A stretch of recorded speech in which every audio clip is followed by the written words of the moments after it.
personne, je dis bien personne, ne sait où se trouve le président Gbagbo et ses proches, sa famille d'abord, hein, sa femme, son fils. Le fils était très maltraité. Sa femme a été obligée de mettre une minerve après les exactions dont elle a été victime.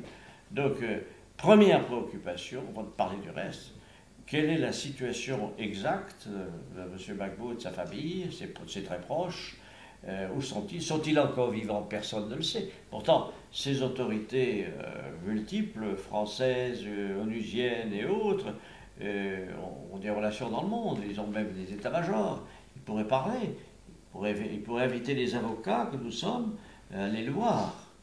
Nous sommes prêts à partir, mais vous voulez qu'on fasse aller où? On va aller là, à droite, à gauche, dans le nord.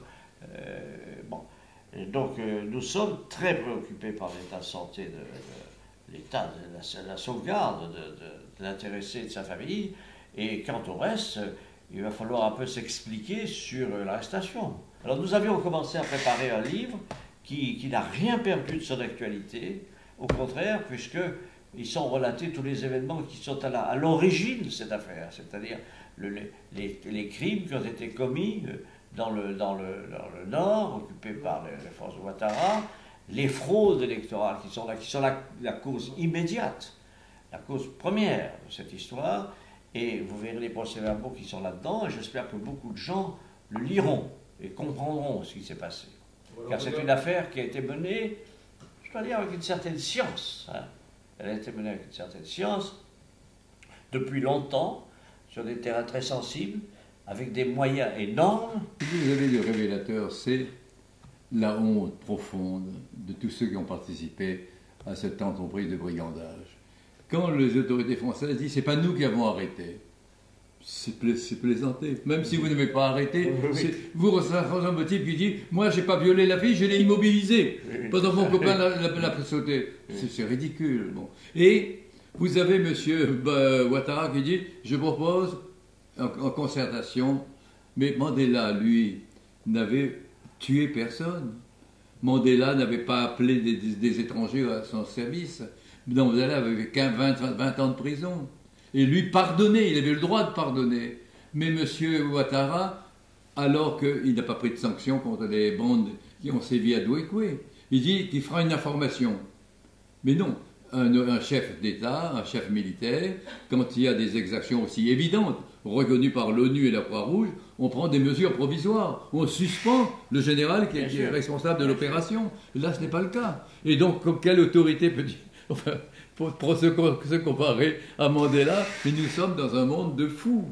Je pense que Sarkozy se prend pour Napoléon et Ouattara se prend pour Mandela.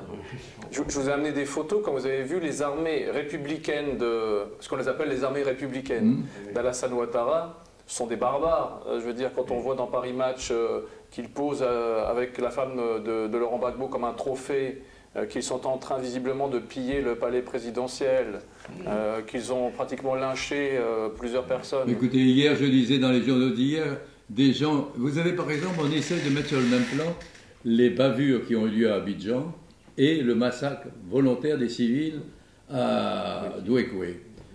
Les journalistes ont vu les gens. Il y a des vieillards, il y a des malades, il y a des enfants. Tandis qu'à Abidjan, vous avez le commando invisible des militaires déguisés en civils, faisaient des attentats et prenaient la population comme bouclier humain.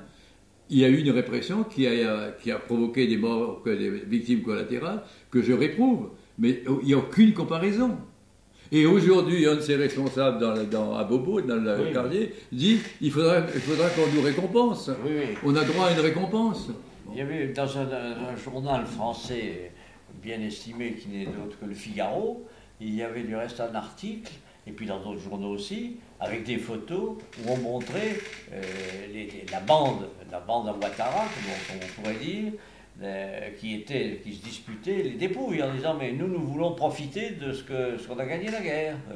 C'est vraiment les pillages nous sommes revenus à une époque d'écorcheurs, de pillards de route. Et avec un gouvernement français qui protège tout ça. Ce qui est choquant aussi, c'est la propagande qui est un petit peu diffusée partout. Par exemple, quand on dit la demeure de Laurent Gbagbo a été pillée, il s'agit du palais présidentiel. C'est un exemple. C'est-à-dire, c'est comme si je veux faire réagir un petit peu les internautes qui écoutez, et puis, vous savez, quand on respecte l'adversaire, même si on le condamne moralement ou politiquement, quand Pétain se constitue prisonnier, on le frappe pas. L'officier qui reçoit le salut, bon. Qui le reçoit à la frontière suisse, oui, c'est Koenig qui le reçoit. Et il est transporté dans des conditions convenables. Bon, tandis qu'on ne lui a pas botté les fesses, on ne lui a pas arraché son veston, bon. Et on n'a pas botté les fesses de la maréchale. J'entends aussi dire, vous vouliez peut-être dire quelque chose de Maître. Oui, je voulais dire que le palais en question, qui est saccagé, on voit bien les images, les photos, etc. Écoutez, c'est des soudards, on rentre. On y était. Dans quelle armée normale vous avez on remporte la victoire, les soudards rentrent dans le salon du chef d'État vaincu, mettent leurs chaussures sur la table et se mettent à rire. Bon, parce qu'on l'a vu ce salon. Il était très convenable. C'était très beau, c'était très bien. Et là, ce sont des vandales qui sont passés là. Mais il ne reste plus rien. Ils ont enlevé les robinets. C'est dire un petit peu l'état d'esprit de ceux qui étaient là. L'état d'esprit de vengeance.